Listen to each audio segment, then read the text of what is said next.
This is why you can't just let go of the addict or alcoholic in your life. You know it's toxic, you know it's not working for you anymore, yet you still keep getting pulled back in over and over again. Well, in this video, I'm going to explain to you why that is, and I'm going to give you some helpful advice about what to do about it.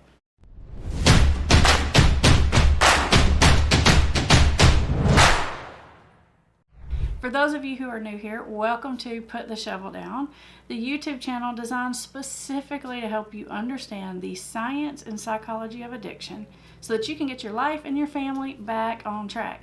It's my goal to make sure you are always 5 steps ahead of addiction, and today's video is going to go a long ways in that direction. Okay, back to our topic, why you just can't seem to let go of your addicted loved one.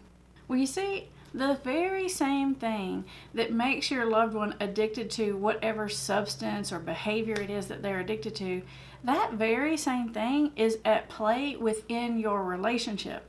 Meaning the relationship between you and your addicted loved one has become addicted. It's an addictive type relationship. Let me explain a little bit more about why that is. You see, any kind of thing that gives us a positive reward can be addictive. But if that positive reward comes inconsistently or unpredictably, then it's even more addictive. And I know you've experienced this inside your relationship. It's like sometimes you're with your loved one and you see that person that you know they used to be and everything's great and you get hopeful and you get excited and you feel like finally, we're in sync, things are back on track, or at least we're moving in that direction. And then next thing you know, it's back to those addictive behaviors. And it's hard to know when you're going to get which version. If you think to yourself really often, like, I just never know what kind of mood they're going to be in, I just never know what's going to happen, that is a really good example of how the unpredictability and the sometimes positive reinforcing behavior is keeping you stuck in that addicted cycle. Let me give you another kind of silly example, but I think it's going to illustrate what I mean. Okay, to give you this example, I got to give you a little confession here. So back last year at the beginning of COVID and the shutdown, I found myself, I got a little bit addicted to a Nintendo game called Animal Crossing. I know, you're laughing at me. It's really weird because I don't even play games, let alone video games, and I don't really even know why I started playing it, but my son, he had a Nintendo Switch. I said, I heard this new game came out, I think you might like it, and then he got it, and then I started playing, and next thing you know, I'm like obsessively playing this game. I mean, obsessively. I mean, like sneaking up early in the morning or late at night to play the game. Couldn't focus on anything else. It is crazy how it just took over my brain. I have no idea why. But one of the things inside of that game was the game is basically you build a little island and you create everything. It's kind of fun. But while you're on your little island and your little character's building your island, these balloons float across the sky and they have a little present attached to them. And you have like a slingshot and you can hit the balloon and the present drops down. Well, a lot of times those presents will drop down and there's like nothing important in them and you're like, oh, or something you already had. But sometimes the presents drop down, they give you like a lot of money or something really cool that you really wanted. And so anytime I would see one of those balloons go across the sky, I would have to stop what I was doing and I would like have to get that balloon, like obsessively run after I have to get it. Just couldn't stand it. And then most of the time the little present would drop and be like, oh, I already have that, or I don't even want it. It was so bad that even when I would watch my son or my husband play and they would be letting a balloon go by, I would be like, what are you doing? You have to get that balloon. I would like literally grab the remote out of their hand and get the balloon because I couldn't stand it. That is a perfect example of the inconsistent reinforcement. That is what makes it so addictive. Now think about how that relates to the relationship you're in with your addicted loved one. You have had that experience where sometimes they're great, sometimes you see their wonderful qualities, sometimes you hit that jackpot and it pays off, and other times it doesn't.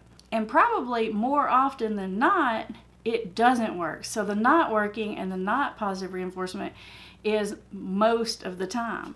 But those little times that can be rewarding, those good memories, those good moments, those are very, very reinforcing. And it feels like in your head, it's such a relief and it's such a hard thing to forget that you keep going back trying to make it work. I'm telling you, this is an absolute parallel process to what your loved one is going through. Think about how many times you've told yourself you're not going to do a certain behavior when it comes to your loved one. How many times you've told yourself you're going to back away and just leave it alone, and you haven't. That's the same thing that they struggle with. In fact, there's an actual term for this kind of bonded, connected relationship. This is called a trauma bond. And initially this term was used to mean like when you go through something really traumatic with someone, you're sort of bonded together. I don't know if you've ever went through something really hard in your life, but maybe you and a friend or you and a sibling or you and someone else went through it together, and it's like y'all have this bond that no one else has, and you're just kind of really tight because you had that experience together. Well, a trauma bond can happen in one of these erratic, unpredictable type of relationships too. And that's what makes that bond even way more stronger than a regular relationship bond. It's the inconsistency of it that makes it so addictive. Now, another thing that plays into why is it so hard to walk away from a relationship with your addicted loved one is your ego. And I know this may sound crazy, but your ego plays into it a lot. If this is a romantic relationship, a spouse, a partner, a boyfriend, or a girlfriend, then even if you don't want to be in the relationship with them, it's really hard when they don't reciprocate back those positive feelings towards you. It's kind of like if you go on a date with someone and maybe the date wasn't even that good and you're thinking to yourself, man, I don't even know if I want to go out with them again. But then they ghost you, you're all like, what? You're just like upset. You can't even believe they ghosted you. You're like, what the heck? Even though you didn't even want to be in the relationship. But just the fact that you didn't make that choice, it bruises your ego, and your ego wants that like consoling. It wants to feel better, and that can keep you trapped in it. Now, ego can play a part in parent-child relationships when it comes to addiction as well, because parents tend to feel so much shame or guilt about what's going on with their sibling, and it feels like it says something about them as a person. So ego can be a little piece of what keeps you trapped in these relationships as well. It's definitely not as big a piece as that first one, the trauma bonding thing, but it's in there. And the third reason, the third piece of why it's so hard to move away from these addicted relationships with your addicted loved one is because you actually go through withdrawal when you lose any relationship. So whether it's the loss of a romantic relationship, the loss of a loved one, you go through this grieving process because when you've spent so much time with someone, you become physically, chemically dependent on them. Kind of like you become chemically dependent on a drug or alcohol. Your brain starts to release oxytocin in the context of your relationship with that person. And eventually you get used to that oxytocin, and so you have all this tolerance, so you don't even feel that it's there, that connection. It's kind of like if an alcoholic drinks every day, they don't even feel like they're drunk, they don't even feel like they're high or messed up at all. It's because they have so much tolerance for it. Well, you have built up this tolerance, which is hard to even recognize how very connected to this person that you are.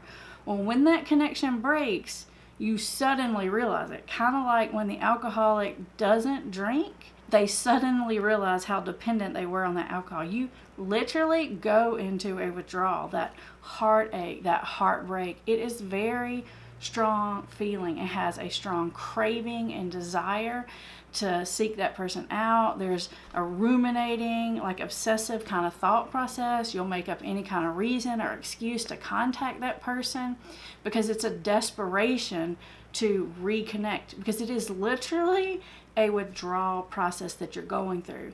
And I think one of the things that's really helpful to remember, especially about this withdrawal process, is just like I would tell someone who was struggling with a substance abuse addiction, it's a time-limited process. It's uncomfortable. I'm not going to deny that. But it will not feel that way forever. And knowing that there is an end in sight and it won't hurt as much as it hurts now forever is going to help you a lot when it comes to trying to get through that really tough time. It will get better. Now, you may be thinking to yourself, well, what if you really just don't feel like you can leave that relationship? Or what if there are some logistical reasons why you can't leave that relationship? I mean, sometimes when it's your kid, you can't really leave the relationship. And there are other times, even if it's a spouse, that you're kind of stuck and you can't quite leave even if you want to. Maybe you just really want to make it work.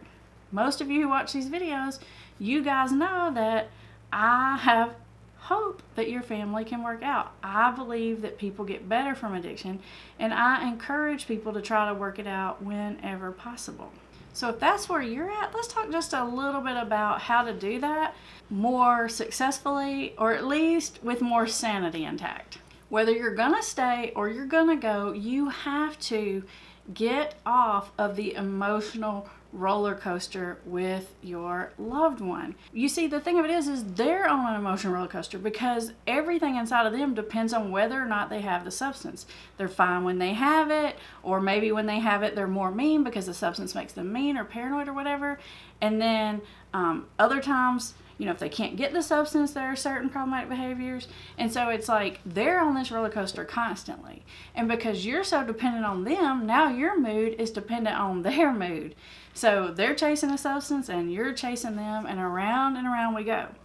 Well, even if you're not going to leave, even if you're going to stay, I strongly suggest that you get off of the emotional roller coaster. And I know that that means you can't really control their behavior, but you can control whether or not you fall into every mood they have, you fall into every crisis that they have. You have got to find your steady so that you can, number one, help your loved one more effectively, and most of all, help yourself more effectively.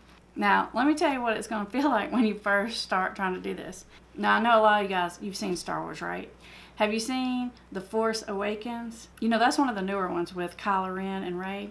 You guys remember that scene where Kylo Ren's got Rey, she's like locked in this like locking mechanism or whatever, where she can't move, and he's trying to make her tell him something, but she's trying not to, and then he just puts his hand up there and he's like literally like mind controlling her, and he's just trying to suck the thoughts out of her head and make her give him her knowledge. That's what it's going to feel like when you first start trying to steady yourself. You're going to feel like you're just resisting it and the force is just pulling it out of you. But eventually, you are going to recognize, just like Rey, that you have the capability to stabilize your energy and stabilize your force. So if you've seen that movie, then you know that right after that part, then Rey sort of figures out that she kind of has some of these powers too.